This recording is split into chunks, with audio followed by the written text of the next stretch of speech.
In order for there to be a best, there has to be a worst.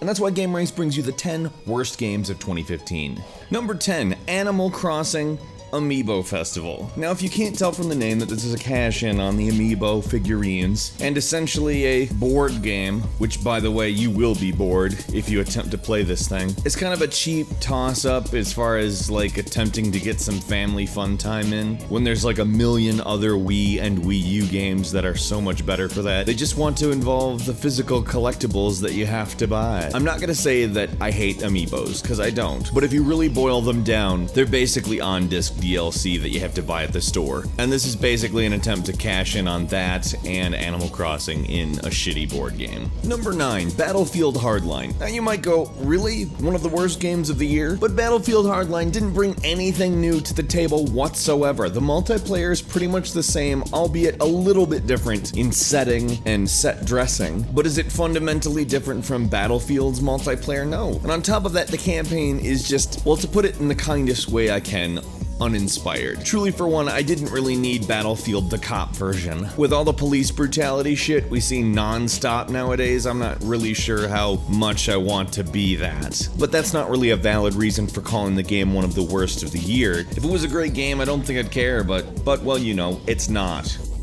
Number 8, Giana Sisters Dream Runners. Okay, so I'm gonna say something that sounds good. Dream Runners is a platforming racing game with a ton of power-ups and seems intended very much for the party crowd. And I think if the game had been executed well, it'd probably be heralded as one of the best games of the year. However, from everything, including the gameplay being impossible to keep track of, and you're probably not thinking that looking at the footage, but trust me on this, just try it, and the weird, like, $1.99 Android platformer graphics, this game is just basically a mess. There's no reason to play it. It's terrible. And really, and it's compounded by the fact that it sounds like a really good idea. Number 7, Evolve, which is basically not a game. When Evolve was announced, do you know what the emphasis was on? The DLC that would come out along with Evolve, which, by the way, still isn't enough. If you spend the money on the DLC, there's still not enough game here. The concept sounds pretty cool. It's basically a match between one player who is a monster that gets bigger and scarier, and the rest of the players are fighting against it. However, there's no variety in gameplay. It is just devoid of new ideas and changes that keep you coming back, and with the lack of content, it's like a $20 game at most. Number 6, Afro Samurai 2. Now, the first wasn't really reviewed that well, but it had a lot of fans.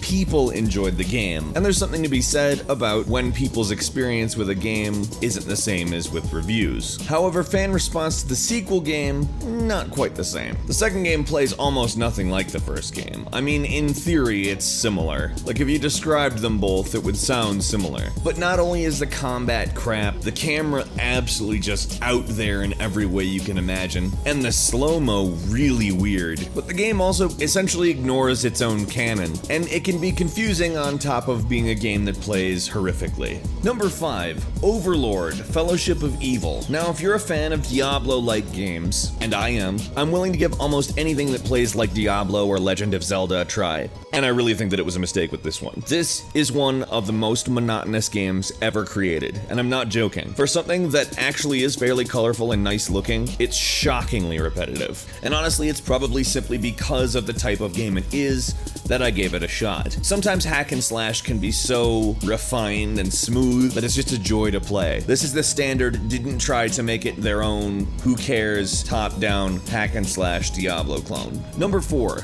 The Order 1886 is a letdown. When we first saw the game, we were all excited for this thing. It looked like such a rich world. It had a lot of history, as well as science fiction elements tied into it, and a cool monster plot that we all are a little bit familiar with, but seem to not be able to get enough of still. And then the game came out and it was 5 hours long. 5 hours long with cutscenes, which frankly is ridiculous. The game plays competently enough, which makes it probably the only game on this list that plays decent other than Battlefield Hardline. But there are other reasons why it's a disaster. Anybody who paid $60 for The Order 1886, I guarantee you feels incredibly shortchanged. Number 3, Devil's Third, which is another game with a depressingly large lack of content that also plays like a steaming turd. Maybe a devil's turd, in fact. Really, if we sit down and think about it, this is another 5-hour game that costs too much money. You take part in this really mediocre action in an attempt to take out a terrorist organization you used to be a part of, and apparently requires a large amount of vaguely Asian tattoos, and collect golden eggs to level up with, or just buy them from the Wii U shop, one way or the other. Game's boring, the story's boring, and at some point you have to even wonder if the people behind it even cared. Number 2, Sunset is a story of missed potential, and I don't mean like the story of the game is about missed potential. I mean, if you were to say Sunset is, it would be followed by something that could be cool but isn't. It reaches really far with its idea and does something that, frankly, I don't know if I could have come up with myself. But the pace of this game is just deafeningly slow. It struggles very hard to keep the player's interest, and frankly doesn't really progress enough to matter. All things considered, it's a fairly revolutionary idea to start in a military dictatorship and watch a violent uprising from an apartment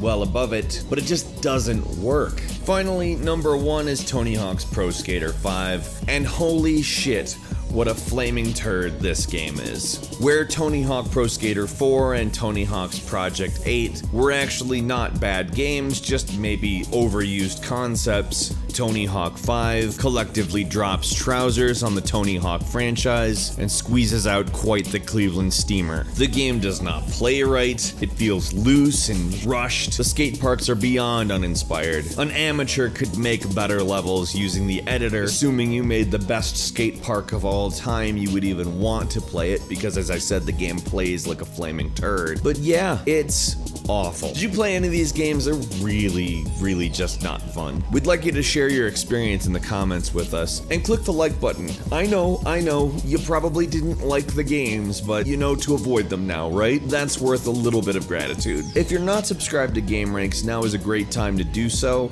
We have new videos that come out every single day of the week, and the best way to see them first is a subscription. As always, we thank you very much for watching this video, and we will see you next time here on gameranx.